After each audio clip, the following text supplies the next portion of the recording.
7:05 as we get set for Kansas City and Chicago this Sunday at Arrowhead Stadium. And let's say hi and welcome on Kendall Gammon. It's brought to you by Xfinity 10G, a revolutionary new network that will transform the way that we all connect. Of course, Kendall's been joining us now for several years, breaking down these Kansas City Chiefs. Of course, played for the team as well. So, Kendall, what do you think? They're sitting there at 1-1. They come off that road win against Jacksonville. Mahomes has the new contract, had his birthday. Travis Kelce is confirming that maybe him and Taylor Swift are a thing. How do you think they're feeling right now there at Arrowhead Stadium? I think they're okay. I think it's interesting that you confirmed that maybe you're hanging out. I don't know if it's a double negative or what's going on there, but it is. We live in interesting times, no doubt about it, Pete. It is. It's interesting to say the least. So take us through this Bears team. I mean, I don't know if they got the quarterback there that they need. It doesn't look like they do. But what should Chiefs fans know through the first couple of weeks about what Chicago brings to the table? Well, it's not much right now. I mean, their defensive coordinator resigned this week. Their left tackle goes out on Wednesday with an injury, and he's on IR for 4 weeks. So now you're going to have a rookie playing there. It looks like Justin Fields is, by all accounts, when you look at it or listen to it, kind of throws the coaching staff under the bus for him being, as he put, too robotic. I don't think he meant it that way. I spoke to some reporters in Chicago yesterday about this, but this is a team that is just in complete disarray. That being said, oftentimes they say don't poke the bear, and when they're down, then they're going to come back. But this team does not have a lot going on. The defense isn't there as well. They expected it to be a lot better than it is so far. So, as long as the Chiefs are focused and don't take anything for granted, and I don't believe they will because of the leadership of Big Red, I think they should be fine. But there's also some things we'd like to see, Pete. The offense, they did enough last week, but not a lot. I would be more concerned this week if the offense doesn't get on track and put some points on the board, close to 30 or even over 30. And then this offensive Chicago that we're going against, you would hope that our defense, having played the way it has the first 2 weeks, could shut them down as well. Mm-hmm. Now, Kendall, all eyes are going to be on tackle Jawan Taylor. Obviously, multiple penalties last week at that right tackle position, getting out of his stance a little prematurely or just not being on the line of scrimmage at the snap. So what do you think? They paid the guy $80 million. He had a brutal week, too. How does he fix it?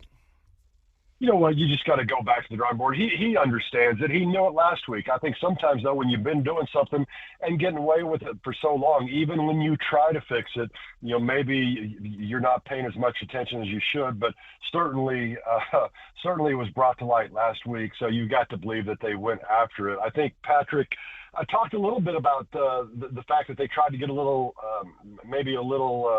greedy and not go on silent counts and use sound because they didn't think it was as loud down there. And he thinks maybe that had a little bit to do with it, that he couldn't hear or was trying to time it more than normal. So we'll see. That may have been the QB doing what he always does, which is never say anything bad about any of his teammates and kind of put it on his own shoulders. But either way, you got to believe Jawan. He's a good player. He's worth that money. He's a great athlete. He's a great player. He'll get this put together. There's no doubt. All right. Now, the Mahomes contract, it seems like more of a formality. It just makes him the highest paid guy over the next 4 years. He says it's also he's helping out the other quarterbacks in the league. Listen, he deserves whatever money he can get. This is America. I love it. But I also get a kick out of the whole, I'm helping the other guys in the league by making, $50-some-odd million a year. I get a kick out of that. So this is a cap-friendly deal, too, which I think people need to understand, right, Kendall? Because you got to build the team around the salary cap and the way it's set up. Well, yeah, and that's what he talked about was, he does want to get paid. I thought, Pete, it was really refreshing how candid he was in that interview about things. And he said, listen, I do want to get paid.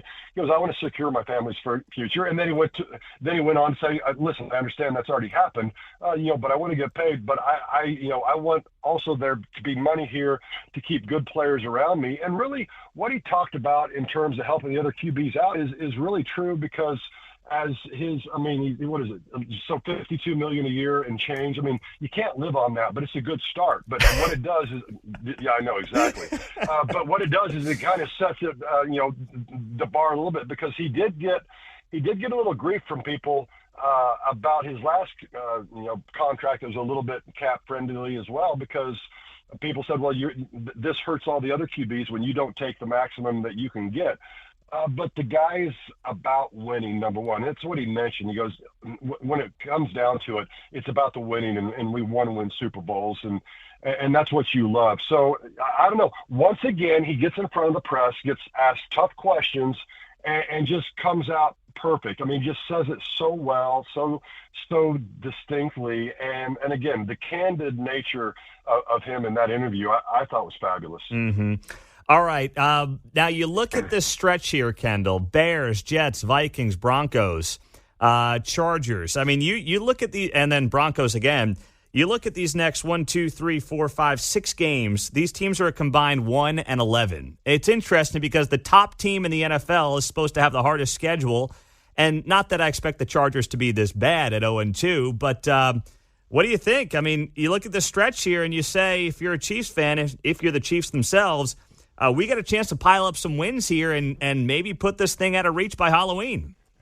Yeah, you really do have a chance to do that. You're exactly right. Looking forward to those. And you're right. The best team in the league is supposed to have the hardest schedule, but when you're in the division that we're in, and the Chargers, the Raiders, the Broncos just are doing nothing, all fell flat last week. I mean, it kind of harkens back and gives the vibe of the Patriots and what they're dealing in their division for so long. And that's what we've got going on right now. It's not a fair fight in our division. But that being said, last year we lost to Indianapolis when there was no business losing. So you can't take anybody for granted. But you're right. I mean, these teams that are coming up in this stretch, we are simply much better than. I mean, the fact I think I don't know. I haven't checked it today, Pete, but I think we're double-digit spread over the Chicago Bears, and I would think that would be a lot for some of these other teams coming up as well. So it's interesting, and you can tell the character of a team also when they play teams that they absolutely should beat, and you hope that you don't make any of those difficult, that you don't take anybody for granted, and you get your work done. Because generally, even the good teams, when they play other playoff teams, it's about a 500 record. So you got to make sure and make hay when you have a chance. So true. Kendall Gammon. All right, you're right. 12.5-point spread this weekend, Kendall, against the Bears. So what do you like on Sunday?